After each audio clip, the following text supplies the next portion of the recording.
Andrei always considered himself irresistible. He had his own business that brought him a decent income. He didn't particularly bother himself with the details. His friend and assistant, a smart guy, managed his affairs but did not have access to the movement of funds. This reassured Andrei, and several times a year he would travel.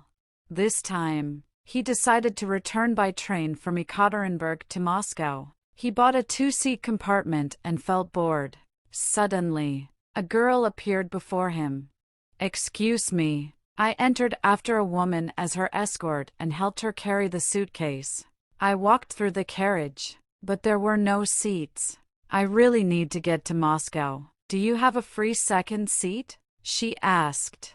"I can't refuse such a beauty. Let's spend the night together, and in the morning the capital will greet us with its noise and bustle," he said, motioning towards the small sofa opposite him. "You are very kind. Handsome men should be like this," the girl said with joy. The conductor came by to check on them. "Did you finally find your girl? Have a good time on the journey. Would you like me to bring you some tea?" she asked.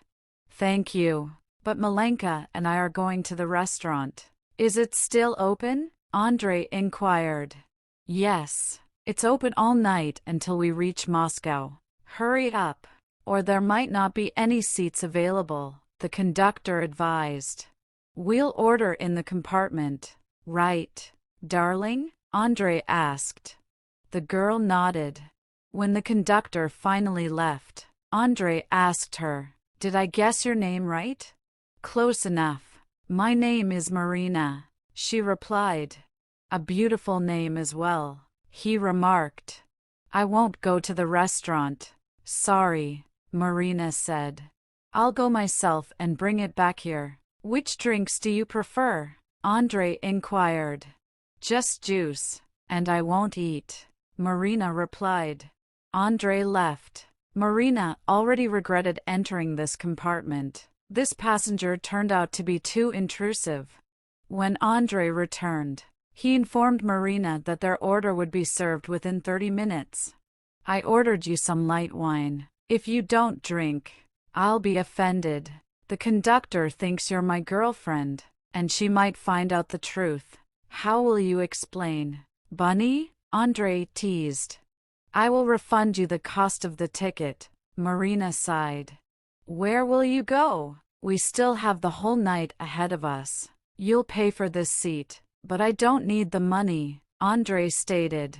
"I haven't done anything wrong to you. Why are you doing this to me?" Marina asked. She stood up, but he touched her shoulder and sat her back down.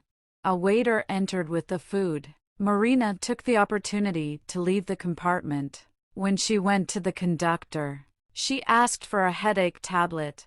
"Sit down. I'll get the first aid kit. It's stuffy in the carriage, and that's why you have a headache," the conductor said, handing her the medicine and a glass of water. "Can I stay with you for a while? He doesn't like it when I'm sick. He reproaches me for not looking good," Marina shared. "Nearly every man prefers healthy women as if they were made of steel, but when they fall ill, they become weak," the conductor commented. After about 40 minutes, Andrei appeared at the conductor's compartment. "So that's where my runaway rabbit is hiding. Dinner has gotten cold, and I threw it away. The wine you like is still here. Let's go drink it and then it's time to go to sleep," Andrei joked. "You have such a kind man here. I wish I had someone like that," the conductor smiled. Marina realized it was time to return. This man wouldn't give up, and she didn't want to get off at an unknown station at night. The next train to Moscow wasn't coming soon. Would there be any available seats on it? She doubted it. Back in the compartment, Andrei insisted that Marina drink the wine. Left with no choice, she agreed. Eventually, Marina had to comply, and she paid Andrei for the spot in the compartment just as he wanted. Early in the morning, when Marina woke up, Andrei was lying next to her. She extricated herself from his embrace, got up, and put on a tracksuit. Andre was still asleep while Marina, with her travel bag in the compartment, waited for the train to arrive at the station. Passengers gradually filled the compartment, and Marina realized that she wouldn't see Andre again. A couple of days later, Marina went back to work. As she was reporting on her vacation, a few minutes passed before her boss called her in and assigned her a task.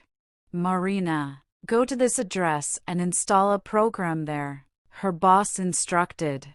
"Okay, I've missed work already," she said, taking the note. Marina exited the metro at the right station and approached the building listed in the request. She took the elevator to the designated floor, checked the apartment number on her note, and then pressed the doorbell. Andre opened the door. Startled, Marina wanted to escape, but a tall man behind her blocked her path. "Misha, you're free," Andre said as he took Marina's hand, and she realized that it wasn't a coincidence and entered the apartment. "My intelligence is working well. Misha followed you from the station yesterday." He grinned. "I don't owe you anything. Why all this?" Marina questioned. "I really liked you. Why should I suffer? Help alleviate my loneliness.